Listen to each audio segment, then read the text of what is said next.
এমন কিছু মানুষ রয়েছে যাদের সঙ্গে যদি আপনি কুরবানি দেন আপনার কুরবানি কবুল হবে না। এরে আল্লাহর বান্দা, কুরবানি দিতে হবে এমন মানুষের সঙ্গে যাদের সঙ্গে শরীক হয়ে কুরবানি দিব তারা যেন 5 ওয়াক্ত নামাজ ঠিক মতো আদায় করে। 5 ওয়াক্ত নামাজি ওয়ালার সঙ্গে কুরবানি দিতে হবে। কে নামাজ পড়ে সমাজের মধ্যে তালাশ করো, যেই ব্যক্তি ঠিক মতো নামাজ আদায় করে তার সঙ্গে বান্দা তুমি কুরবানি দাও, তার সঙ্গে তুমি লেনদেন করো।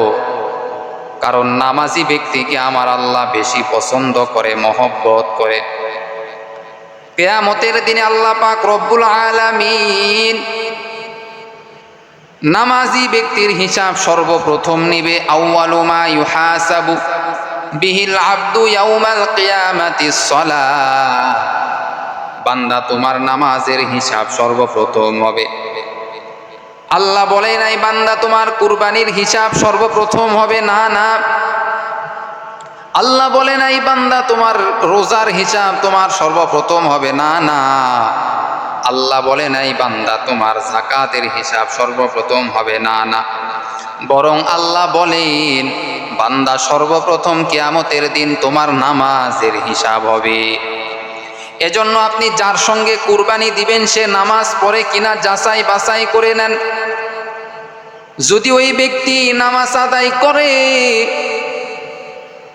মাঝে মাঝে একটু কাজা করে কিন্তু অধিকাংশ সময় নামাজ আদায় করে, বুঝে নিবেন তার ঈমানের মধ্যে মজবুত রয়েছে, তার সঙ্গে কুরবানি আপনি করতে পারেন, কোনো সমস্যা নাই। 2 নাম্বার যাদের সঙ্গে কুরবানি দেওয়া যাবে না তারা হলো যারা শিরিকের গুনাহ করে। শিরিকের গুনাহ যারা করে, যারা শিরিক গুনাহ করে তাদের সঙ্গে কুরবানি দেওয়া যাবে না। আল্লাহ বলে বান্দা সব গুনাহ আমি আল্লাহ মাফ করে দিব, কিন্তু শিরিকের গুনাহ আমি আল্লাহ কখনো মাফ করব না। শিরিক হলো মারাত্মক একটি গুনাহ। শিরিক গুনাহ কাকে বলে? আল্লাহর উপর ভরসা না করে কোনো মানুষের উপর ভরসা করা। আল্লাহই তো আমার রিজিক দাতা, আল্লাহই তো আমার সম্মান দেনেওয়ালা, আল্লাহই তো আমার টাকা দেনেওয়ালা, সব কিছু তো আল্লাহ আমাকে দিবেন। এই বিশ্বাস নিয়ে বান্দা যদি চলো তাহলে তোমার ঈমান রয়েছে। আর যদি কোনো মানুষের উপর তুমি ভরসা করো, সন্তানের উপর যদি ভরসা করো, বাবার উপর যদি ভরসা করো, মায়ের উপর যদি ভরসা করো, তাহলে বান্দা আল্লাহ নারাজ হয়ে যাবে। মা বাবা রিজিকের মাধ্যম, কিন্তু মূলত আল্লাহ রিজিক দেনেওয়ালা, আল্লাহ সম্মান দেনেওয়ালা। এই বিশ্বাস নিয়ে যদি থাকো তাহলে তার সঙ্গে বান্দা তুমি কুরবানি দিতে পারবা, আল্লাহ তাআলা তোমার কুরবানি কবুল করে নিবেন। 3 নাম্বার যারা হারাম টাকা ইনকাম করে ওই ব্যক্তির সঙ্গে আপনি কুরবানি দিবেন না। যেই ব্যক্তি হারাম টাকা উপার্জন করে, হারামের সঙ্গে জড়িত রয়েছে, তার সঙ্গে কুরবানি দিবেন না। হারাম টাকা দিয়া কুরবানি দিয়া কোনো লাভ নাই। যত বড়ই কুরবানি হোক না কেন, কিন্তু আপনার টাকাটা যদি হারাম হয়, এই টাকা দিয়া কুরবানি আল্লাহ কবুল করবে না। এরে আল্লাহর বান্দা, এজন্য কুরবানিটা দিতে হবে হালাল টাকা দিয়ে। হালাল টাকা দিয়ে যারা হালাল টাকা ইনকাম করে, যদিও কষ্ট করে কামাই করে, কিন্তু হালাল, এই টাকা দিয়া কুরবানি করলে আমার আল্লাহ কবুল করে নিবেন। যদিও কুরবানিটা হবে ছোট ছোট কুরবানি হইলেও তার মধ্যে, এই কুরবানির মধ্যে আল্লাহ কবুল করে নিবেন। এরে নবীর আশিক উম্মতের দল, ওই ব্যক্তির সঙ্গে আপনি কুরবানি দিবেন না যেই ব্যক্তি পিতামাতার অবাধ্য, পিতামাতার অবাধ্য হয়ে চলে, পিতামাতা যদি বলে নামাজ পড়তে যাও, সন্তান নামাজ পড়তে যায় না, বরং পিতামাতাকেই ধমক দেয়, টাকার অহংকার দেখায়। এই সমাজের মধ্যে এমন সন্তানের অভাব নাই। পিতামাতা যদি ভালো কথা বলে, সন্তান ভালো কথা শোনে না পিতামাতার। এরে আল্লাহর বান্দা, ওই সন্তানের সঙ্গে তার সঙ্গে আপনি কুরবানি দিবেন না, তার থেকে আপনি দূরে থাকবেন, তার থেকে আপনি দূরে থাকবেন। আল্লাহ বলেন, যার উপর তার নেককার পিতামাতা খুশি, তার উপর আমার আল্লাহও খুশি হয়ে যায়। সুবহানাল্লাহ। রিজর রব্বি ফি রিজল ওয়ালিদি। যার উপর তার পিতামাতা সন্তুষ্ট থাকে, তার উপর আমার আল্লাহও সন্তুষ্ট থাকে। हकीकत से तो दुनिया बेखबर है, दुनिया की नुमाइश पर नजर है। नमी गोयम के अज दुनिया जुदा बाश, बहर कारे के बाशी बा खुदा बाश। जिसते दुनिया अज खुदा गाफिल बुदान, नहीं कौमाशो नुकुरा हो फोर जिंदोजान। এরে আল্লাহর বান্দা, কুরবানি দেওয়ার ক্ষেত্রে সাবধান। যে সে মানুষের সঙ্গে কুরবানি দেওয়া যাবে না, যেই সমস্ত মানুষেরা সর্বদা গীবত শিকায়াত নিয়ে ব্যস্ত থাকে, তাদের সঙ্গে কুরবানি দেওয়া যাবে না। সমাজের মধ্যে অভাব নাই, কত মানুষ রয়েছে শুধু গীবত আর গীবত, গীবত আর গীবত। এত গীবত করে মারাত্মক গুনাহ গীবত। আল গীবাতু আশাদ্দু মিনাজ জিনা। জিনার গুনাহ থেকেও গীবতের গুনাহ হলো মারাত্মক গুনাহ। করে আল্লাহর বান্দা, জিনা করার পরে যদি আল্লাহর কাছে তুমি যদি ক্ষমা চাও, আমার আল্লাহ তোমাকে ক্ষমা করে দিবে। কিন্তু বান্দা, যার নামে তুমি গীবত করতেছো, তার কাছ থেকে যদি তুমি ক্ষমা না নাও, তুমি যে বান্দা এই 40টা বছর তুমি একজনের নামে তুমি গীবত করেছো রে বাবা, ওই ব্যক্তির থেকে যদি তুমি ক্ষমা না নাও, তাহলে বান্দা তুমি যতই নামাজ পড়ো, যতই রোজা রাখো, কোরআন পড়ো, আল্লাহর কাছে তুমি ওই গীবত ব্যক্তি যার নামে গীবত করেছো, ওই ব্যক্তি যদি তোমাকে মাফ করে না দেয়, তাহলে বান্দা কবরের মধ্যে শাস্তিতে থাকতে হবে। ওই কবরে যাওয়ার পর গুনাহ নিয়া যে তুমি কবরে যাইবা, ওই কবর মাটির ঘর, সাপ বিচ্ছুর ঘর। ওই কবর কারো জন্য কিন্তু ও বান্দা কোনো ছাড় নাই। যারা নেক আমল করে যাবে তাদের জন্য ওই কবরটা হবে জান্নাতের বাগান। গুনাহ নিয়া যদি যাও, কবর হবে জাহান্নামের গর্ত। এজন্য বান্দা কবরে যাওয়ার আগে ভাবিয়া চিন্তা করিয়া তুমি অন্ধকার কবরে যাওয়ার চেষ্টা করো। এরে আল্লাহর বান্দা, যুবক ভাই, আজকে যুবক কুরবানি নিয়ে পাগল, কুরবানি দেওয়ার জন্য পাগল, কুরবানি দেওয়ার জন্য ব্যস্ত হয়ে গেছে, কিন্তু এক ওয়াক্ত নামাজ ঠিক মতো পড়ে না। কত যুবক রয়েছে, কত বড় বড় কুরবানি কেনার জন্য ব্যস্ত, অথচ নামাজ নাই, শুদ্ধভাবে কোরআনটা পড়তে পারি না, অথচ কুরবানি নিয়ে ব্যস্ত রয়েছে। ওরে নবীর উম্মতের দল, আগে তোমার নামাজটা তুমি ঠিক মতো আদায় করো।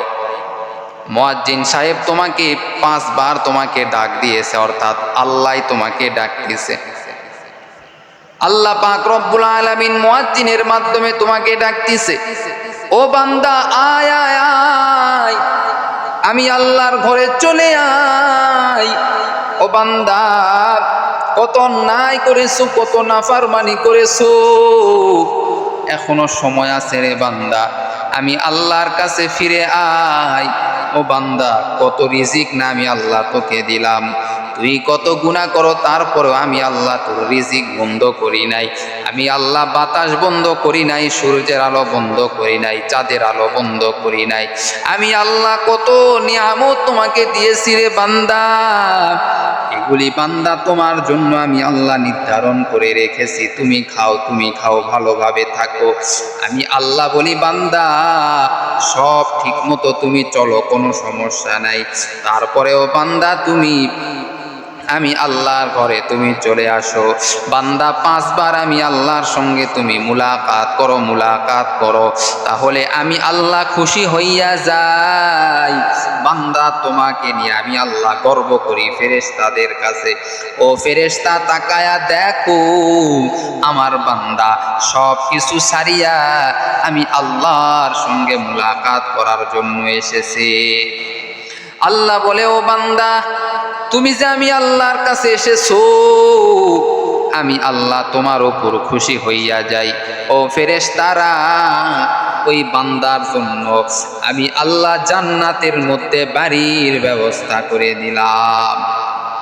ইয়া ইলাহি মুঝসে মুঝকো दूर कर, তাকে দেখো মুঝমে তুঝকো এক নজর। এরে বান্দার কত নামাজ তুমি কাজা করবা, কত নামাজ তুমি কাজা করবা। ফজরটা কাজা করেছো, জহরটা কাজা করেছো, আসর কাজা করেছো, মাগরিব কাজা করেছো, এশাটাও কাজা করেছো। এইভাবে তোমার জীবনটা চলতিছে। সারাটা দিন তুমি যদি এইভাবে দুনিয়া নিয়েই শুধু ব্যস্ত থাকো, দুনিয়া নিয়েই ব্যস্ত থাকো।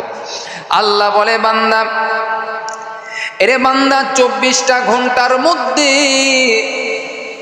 24টা ঘন্টায় যে তুমি বান্দা মসজিদে বসে থাকো এমন বলি না, বরং বান্দা 24টা ঘন্টার মধ্যে মাত্র 1টা ঘন্টা বান্দা তুমি নামাজের মধ্যে সময় লাগাও, আর বাদবাকি যতগুলি ঘন্টা আছে সব তুমি দুনিয়ার লাইনে কাজে লাগাও।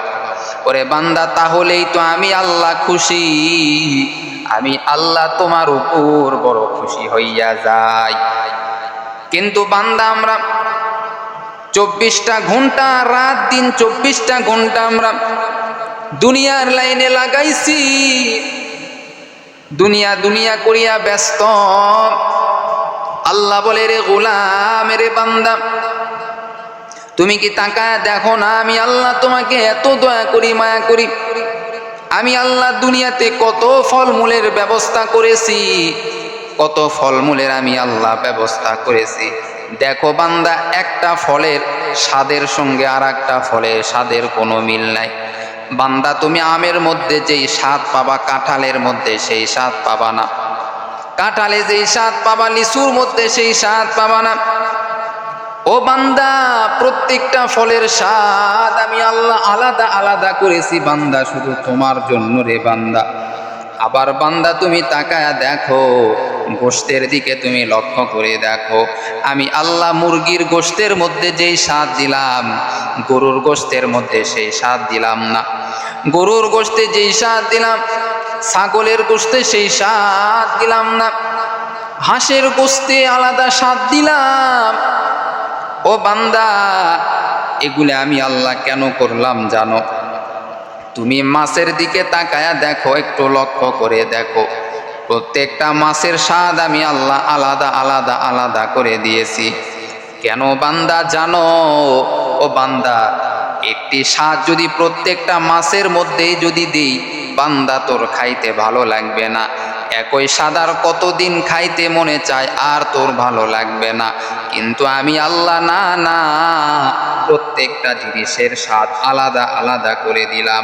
খা বান্দা খা, তোর জন্য বানাইলাম, তোরাই খাবি। খাওয়ার পরে যদি 5 ওয়াক্ত নামাজ পড়ো এবং শুকরিয়া আদায় করো, আমি আল্লাহ বলে দিলাম বান্দা তোমার জীবনের সব গুনাহ খাতা আমি আল্লাহ মাফ করে দিব।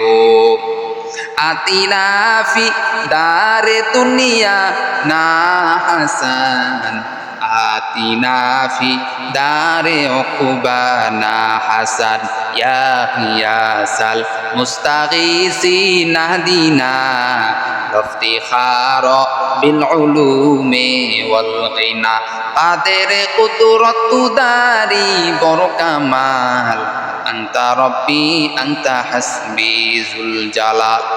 কিন্তু বান্দা, এত নিয়ামত পাওয়ার পরে কয়জন আমরা শুকরিয়া আদায় করি?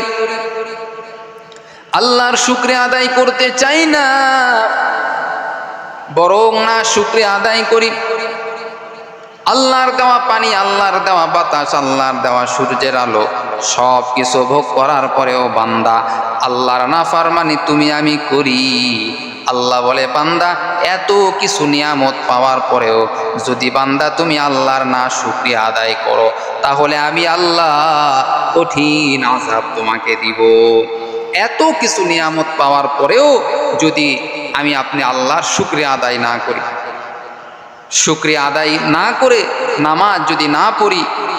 আজকে আমরা কুরবানি নিয়ে ব্যস্ত হয়েছি, অথচ এক ওয়াক্ত নামাজ পড়ি না, হারামের সঙ্গে জড়িত, হারাম খাইতেছি। আর আমরা মনে করতেছি কুরবানি দিলেই আল্লাহ কবুল করে নিবে। এত সহজ নয়। কুরবানি দেওয়ার জন্য আপনার নিয়ত ঠিক থাকতে হবে। কুরবানি দেওয়ার জন্য শিরিক থেকে বাঁচতে হবে, আল্লাহর প্রতি বিশ্বাস থাকতে হবে। যার সঙ্গে আপনি কুরবানি দিবেন তাকেও ভালো হইতে হবে, তাকেও নামাজি হইতে হবে, তাকেও ইসলামের পথে চলতে হবে। ওই ব্যক্তির সঙ্গে আপনি কুরবানি দিতে পারবেন। আপনি টাকাওয়ালা, সেও টাকাওয়ালা, দুই টাকাওয়ালা কুরবানি দিলেন, আর কুরবানি হয়ে গেল, অনেক বড় কুরবানি কিনে কুরবানি দিয়ে দিলেন, আর আপনার কুরবানি কবুল হয়ে গেল। এত সহজ না। এজন্য খুব সাবধানে আমাদেরকে পা ফেলতে হবে, কুরবানি করতে হবে।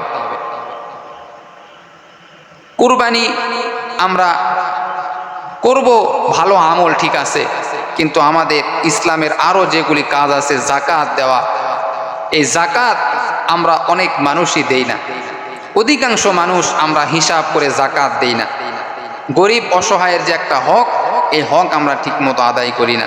তাহলে আমরা যতই কুরবানি করি, যাই কিছু করি না কেন, আল্লাহ কবুল করবে না। এজন্য ইসলামের প্রত্যেকটা জিনিসকে আমাদের ফলো করে মেনে আমাদেরকে চলতে হবে, তাহলেই আল্লাহ আমাদেরকে মহব্বত করবে, ভালোবাসবে। ইসলামের একটা মানবেন আর একটা মানবেন না, আর আপনি মনে করতেছেন আপনি জান্নাতে চলে যাবেন, এত সহজ নয়। আল্লাহ বলে, বান্দা তুমি ঠিক মতো আগে নামাজ আদায় করো, কারণ নামাজ তোমাকে সমস্ত অশ্লীল কাজ থেকে বিরত রাখবে। নামাজ আপনার যদি ঠিক হয়, প্রত্যেকটা অশ্লীল কাজ থেকে আপনি আস্তে আস্তে বিরত হয়ে থাকতে পারবেন। এজন্য আমাদের কুরবানি করা উচিত। কুরবানি করব ঠিক আছে, কিন্তু নামাজটা আমাদের ঠিকমতো আদায় করতে হবে, এবং যার সঙ্গে কুরবানি করব সেও নামাজি হতে হবে। তাহলেই আল্লাহ আমাদের কুরবানিকে কবুল করে নেবেন। সুবহানাল্লাহ। আল্লাহ আমাদের সকলকে এই কথাগুলি বুঝে আমল করার তৌফিক দান করুক। সকলেই বলেন আমিন।